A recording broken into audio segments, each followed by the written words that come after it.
Hello, I'm Gary Heise, and today we're going to take a look at painting bamboo in the Chinese brush manner. Once you learn some basics, I think you can start having fun with it, and it doesn't take all that long to learn a few basics in bamboo. Straight up black ink, I think, is also very attractive for bamboo. But if you want to add color and have fun with it in that way, you can certainly go in any direction you want to, whether it's sort of a summer vibe or winter, because the bamboo itself is evergreen. Okay. Now, if you look at this is this top section here is actually reproduced from the Mustard Seed Garden Manual of Painting, originally published in when was it, 1678, something like that, and has been in continuous production ever since. I've paired it up with a couple black and white photographs. So on the bottom here, you're looking at photographs of the actual bamboo plant, and the top here are reproductions from that book. What you will probably immediately notice, I hope, is that the reproductions in the book, at times, depending on the book you have,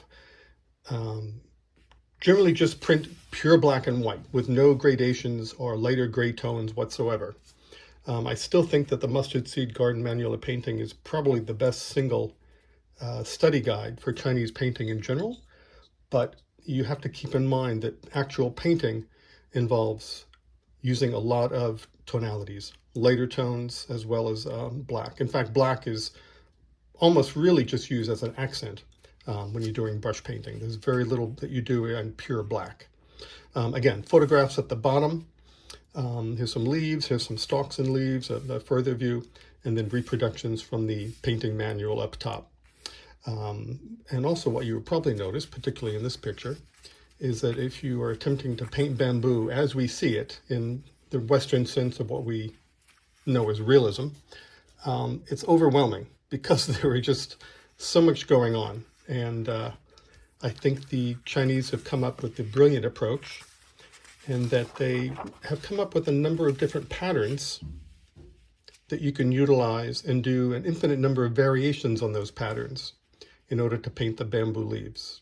So as the end result, you can imply a multitude of leaves going on, but really only have a few different patterns going on that are being repeated in endless variations. So let's take a look at that. I'm working on a single semi-sized xuan. Semi-sized just means it has a dilute coating of glue, and that just slows down the absorption of the paper itself. So it's not quite as absorbent as just regular xuan.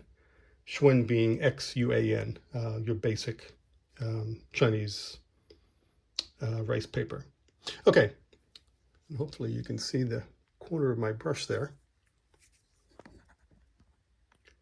And I'm painting today, well, let's start off with grip. I'm painting today and I'm using what for me, this is a personal choice, but I use the Blue Heron Arts Rat Whisker Landscape Brush. Rat Whisker just gives you an idea of what sort of texture there is to the hair itself. No rats were harmed in the making of the brush, so I'm told. But it's a wonderful, versatile brush. And for my own painting, I use it for easily 95% of what I do. You could also just use a nice mid to large sized wolf hair brush. Would give you a great result also. So I've got that brush that I'm using, and today I'm also using a small wolf hair brush that has a nice point to it for a little bit of detail work. So we are getting the brush wet off camera. You can hear me sloshing around. Get the brush wet to wake up the bristles, get everything wet, and then I use an old rag, and actually an old sock, cotton sock, to drain off a lot of that moisture. I keep that on hand to work with. And then at that point, I just touch the brush into the black ink as if it's a little bird drinking, just a bit. And I'm rotating the brush, just tapping it in there. So really the ink is only about a third way up. And because of the capillary action, what I've got in the one brush stroke is black, dark gray, and light gray going up the brush. So as you paint, it goes from a dark to a lighter tone. That's important. Hold the brush with your standard 3-finger grip. It may seem awkward at first if you're unfamiliar to Chinese brush painting, but it gives you a lot of versatility. You're going to be painting with your shoulder, not your wrist. It's all this kind of motion. It's all this sort of work, even detail work. It's not little cramped brush strokes. It's big movements with a lot of control. Okay. Single leaf. We'll do a stroke, just a single leaf. Again, the brush should be pretty much perpendicular to the page, straight up and down, holding it with that 3-finger grip. You're coming in, you're making this sort of elliptical gesture as you come down. So as it comes down, making that movement, it comes down to touch, pull, and release. Could use a little more moisture. Right. Going the other direction.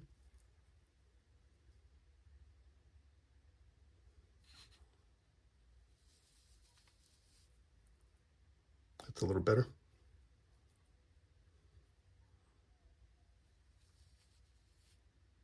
Okay. So you're coming down as you're moving the brush, pulling, continue to pull, and then lift up gently. So you get a nice tip to the leaf itself.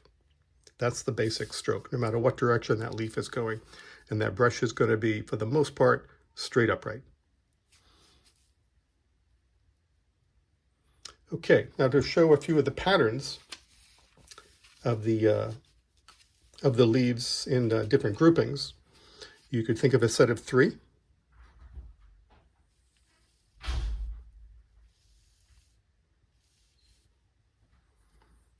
Notice where they start. The first one is here, second one starts lower and at a different angle, third starts here. So there's sort of a cascade movement going on here. 1, 2, 3. And those would be attached to a twig, which is attached to the main stalk. This one's going to the right.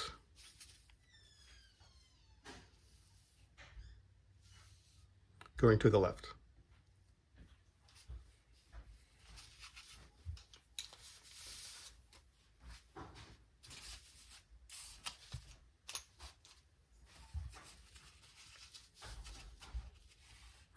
This is really meant as a review, so hopefully you have a little bit of experience painting bamboo prior to this. If not, be sure to take a look at some of the videos on YouTube. Virginia Lloyd Davies has some wonderful ones, and there's some other good ones out there as well. Okay, another set of leaves in groups. The classic one is a set of 5, known as the flying swallow, and it resembles, in a sense, and the term flying swallow is really just a good way to remember that combination of 5 leaves and how they work together. So you have a head. Now you're looking at the leaf being foreshortened because these are 3-dimensional leaves. So this one is actually, although it's arcing a bit to the right, it's coming toward you. So we're not seeing it at its full length. It's a bit foreshortened. Okay, the tail. So think of this set of 3. We're doing something similar. 1, 2, 3. This is quite similar. 1, 2, 3. And then it has the wings. So we have a total of 5.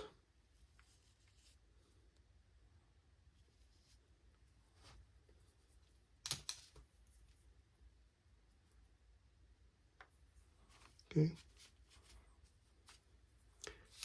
Now, what we do not want are chicken feet.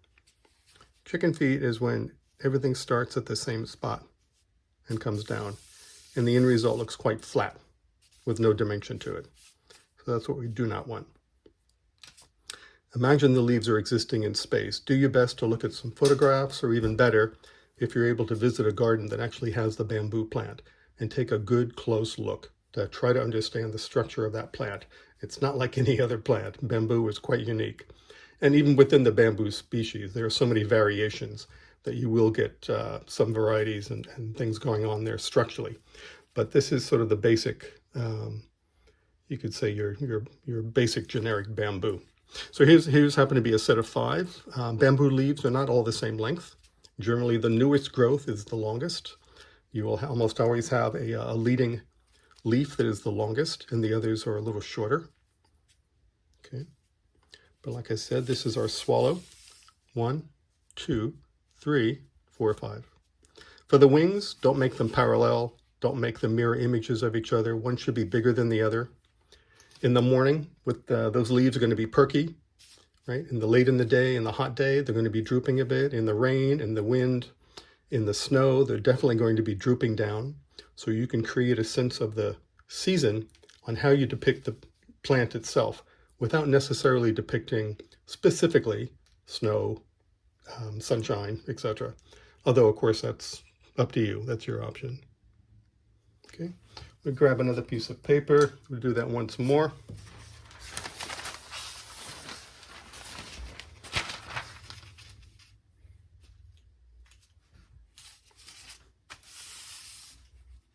Okay, set of 5.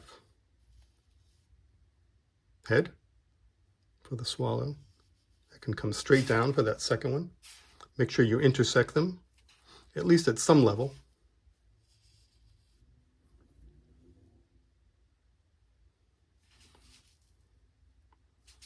And keep in mind their grouping, we're not doing chicken feet, where they're actually attaching to the twig is not here. Is not here. It's much lower down. Much lower down, because this leaf is reaching up from that point. And they're not attached to the twig at the same point. They sort of alternate attaching to the twig, left, right, and not all from the same point. So they're going to be at different points along that twig. All right, but they're going to be attaching somewhere in this vicinity. You can see my brush there, right? Not up top, down below here. Okay. Our so-called wings. Okay. So if we were to draw that in, and that twig is going to come down, maybe down to here or so, and then attach to a bigger bamboo stalk itself. Okay, right facing flying swallow.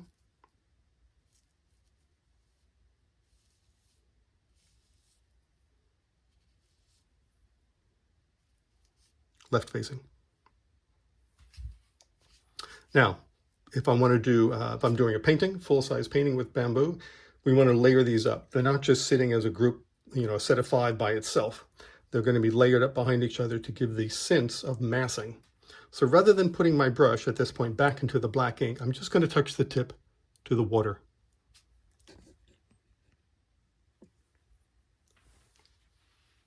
Here we go. This is water, even though it's got a little ink in it at the moment. Just a little water, right? I'm going to overlay. You have your options. You can do what you like. This is how I approach it. I take the same pattern, right? The flying swallow facing to the right. I'm going to do the same pattern, little variations to it. If this leaf is up, the next one I'll do down. If this leaf is small, the next one I'll do larger.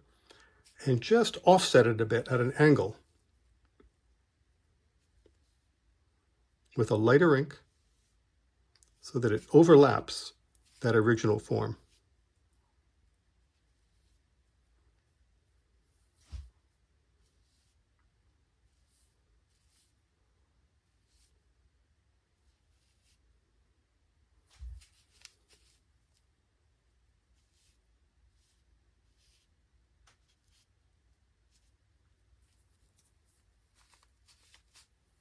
Okay.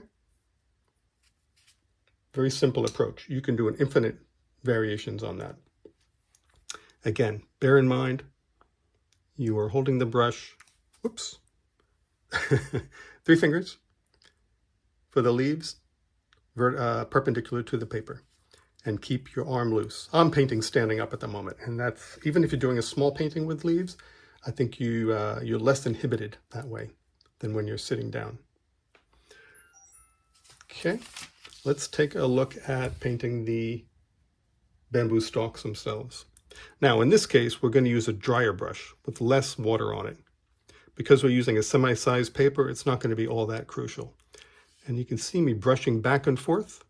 Now the reason I'm doing that is I want the bristles, the hairs, to spread out a bit.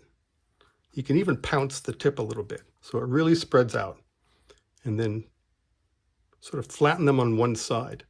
What you're going for is almost a chisel point marker sort of effect. And I think the best way to practice this, the hardest part of the bamboo stalk itself, is getting a consistent thickness all the way across, right? So my recommendation when you do that is, I want to make sure you can see this on screen, hold the brush at an angle. I'm gripping quite low. When I'm doing the leaves, I'm gripping halfway up, 3/4 up. When I'm doing the leaves, I'm gripping right at the ferrule, right at the very base. And I've got the hairs to that brush flattened out a little bit. I'm holding my brush at an angle to the paper. Quite low, quite low. And my hand is actually resting on the paper. And I'm going to set it down and then just glide my hand gently across the paper. We're going to do it the first time without any nodules, without any knees on the bamboo itself, just to get that line going.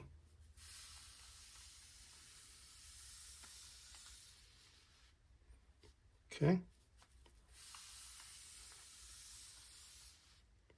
Have a gentle arc to it. If you've got a little bit of white showing up in your stroke, all the better. That will show the fibrous structure of the bamboo stalk itself. That's called flying white, when you've got a bit of the white paper showing through. That's a good thing in this case. Okay. You can go fairly dark. Because we're using a very dry brush, we can actually use a fairly dark ink to do the bamboo stalks themselves. We want to give them a sense of strength, but also brush vitality. And by that, I mean, we really want to represent the strength of that bamboo stalk. Okay, so once again, a way that we can curve to the left, curve to the right.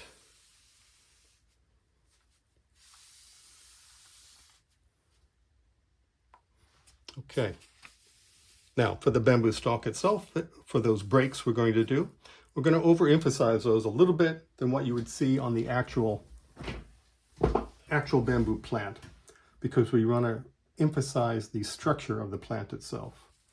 So as we're coming up, we stop, pull back, sort of snuggle in, as it were, go up, pull back. And I'm keeping the same curve going for this, even though I'm doing it in sections. Right, a little pause, pull up, pull back.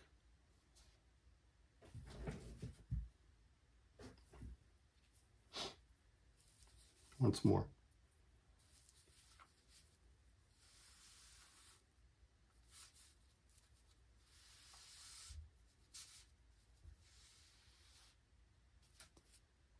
Okay. Now to show the joint attached, because we've left a little space here, it's actually joined with 2 dots and a line. It's really a calligraphic dots. In other words, it's not an arbitrary dot going down there. It's a very deliberate dot, right? Just place your brush down, right? 1 is a stretch, is a pause, and a lift. It's 2 dots connected with a line. Almost looks like a smirk. Some artists will do it this way with a curve. Others will do sort of an S curve. Comes up, comes down, back down, and that will drop down. Line, drops down. Whatever you choose to do, just stay consistent. It's such a small detail. It becomes distracting if you keep switching it up. So, little dot, dot.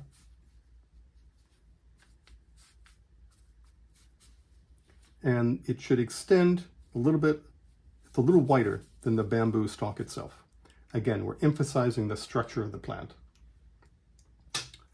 Okay, let's put it all together. I like to start off by doing a few stalks, and then I can add leaves, and then the little connecting twigs that the leaves are attached to, that attaches to the main stalk.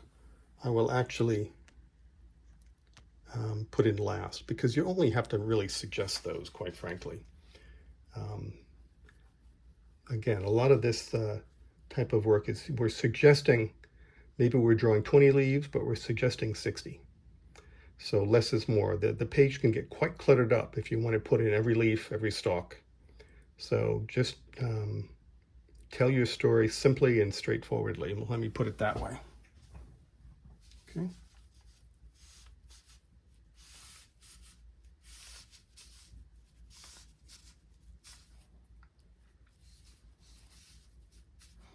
Make sure when you have multiple stalks that the knees, the joints, don't all match up. So do those at different lengths.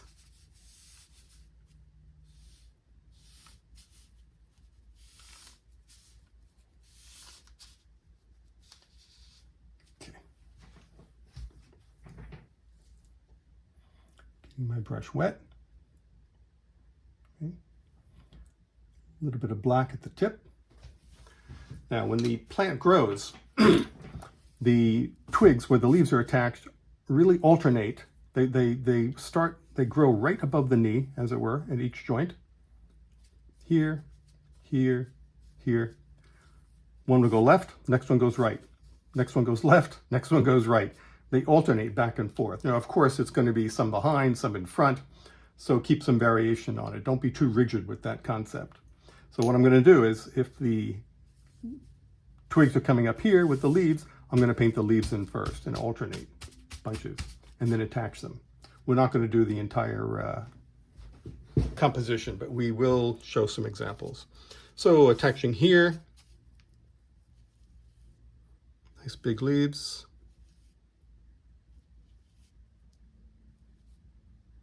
Okay.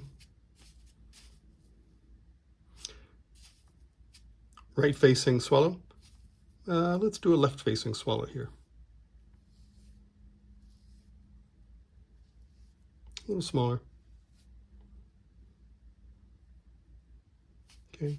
Now, rather than dipping, well, let's see. Let's go back here. Let's do another set here.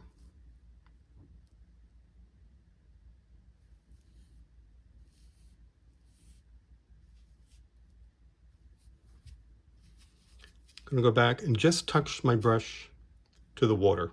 I know it's out of screen, but you'll have to trust me on this. Rather than going back to ink, I'm just touching water. But there's still plenty of ink in that brush.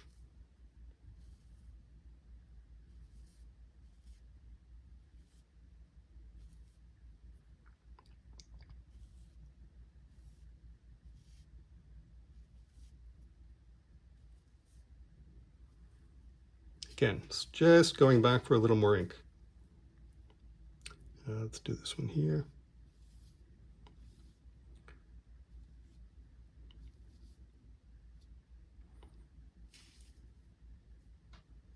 Okay, I think that will give you the idea. Now we're going to do those joints, those two dots connected with a little line, in pure black.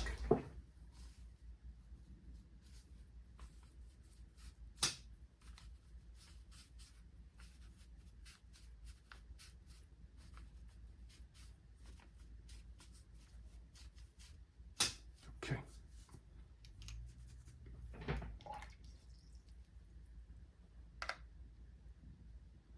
I'm washing off that brush a little bit because I don't want pure black right now. For the connecting twigs, we're going to do a mid-gray, not black. Just suggest, just a few lines.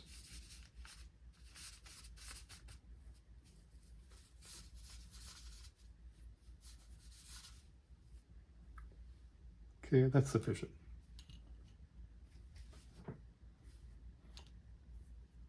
And one more thing to show you, in talking about terms of patterns, when you have young leaves, young growth, the leaves are going to be pointing upwards, right? And it's a little different pattern going on there.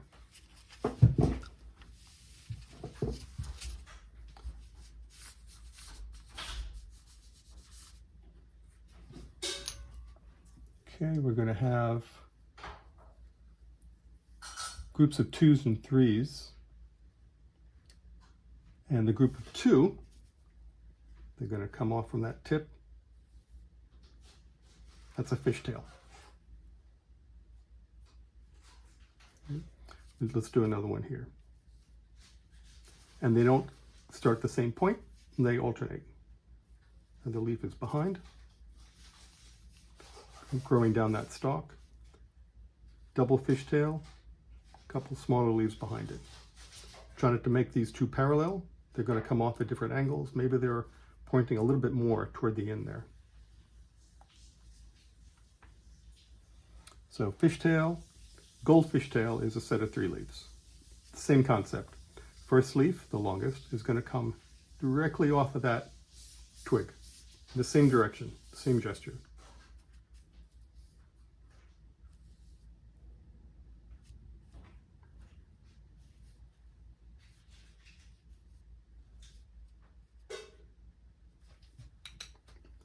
Maybe do it on a separate paper so you can see it a little better.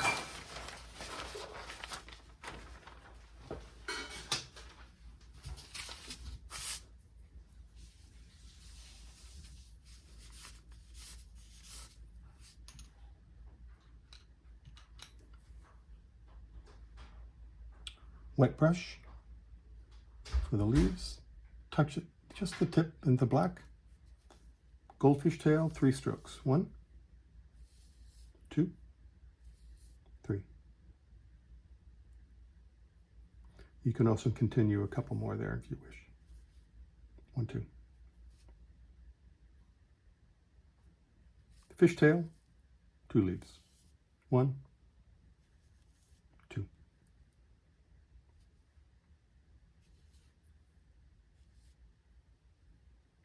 Double goldfish, double fishtail. Fishtail, goldfish tail. 2s, 3s. Okay, have fun, and thank you.